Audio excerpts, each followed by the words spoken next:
cannot say emphatically enough, violence is not how you achieve change. Violence is not how you achieve something better. Our Constitution was built and put into place so that there would be, in the words of Abraham Lincoln, no appeal from ballots to bullets, which is what we saw, unfortunately, attempted tonight.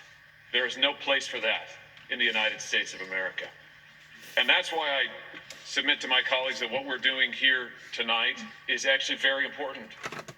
Because for those who have concerns about the integrity of our elections, those who have concerns about what happened in November, this is the appropriate means. This is the lawful place where those objections and concerns should be heard.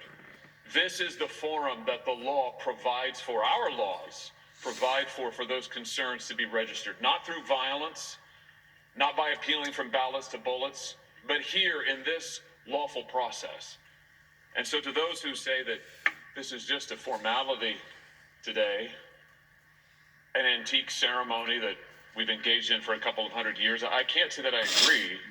I can't say that our precedents suggest that. I actually think it's very vital what we do. The opportunity to be heard, to register objections is very vital, because this is the place where those objections are to be heard and dealt with, debated, and finally resolved.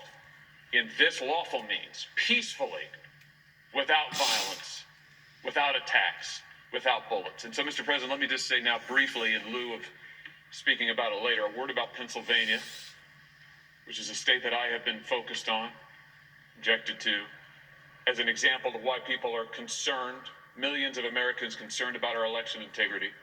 The state of Pennsylvania, quite apart from allegations of any fraud, you have a state constitution that has been interpreted for over a century to say that there is no mail-in balloting permitted except for in very narrow circumstances that's also provided for in the law. And yet, last year, Pennsylvania elected officials passed a whole new law that allows universal mail-in balloting, and did it irregardless of what the Pennsylvania Constitution said.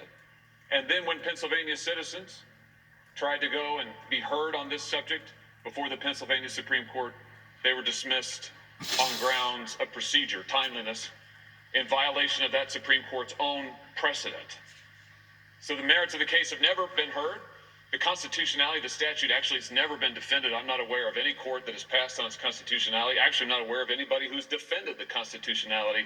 And this was the statute that governed this last election, in which there are over 2.5 million mail-in ballots in Pennsylvania. This is my point, that this is the forum. The Pennsylvania Supreme Court hasn't heard the case. There's no other court to go to hear the case in the state. And so this is the appropriate place for these concerns to be raised, which is why I have raised them here today. And I hope that this body will not miss the opportunity to take affirmative action to address the concerns of so many millions of Americans, to say to millions of Americans tonight that violence is never warranted, that violence will not be tolerated, that those who engage in it will be prosecuted, but that this body will act to address the concerns of all Americans across the country. We do need an investigation into irregularities, fraud. We do need a way forward together. We need election security reforms. I bet my friends on the other side of the aisle don't disagree with that.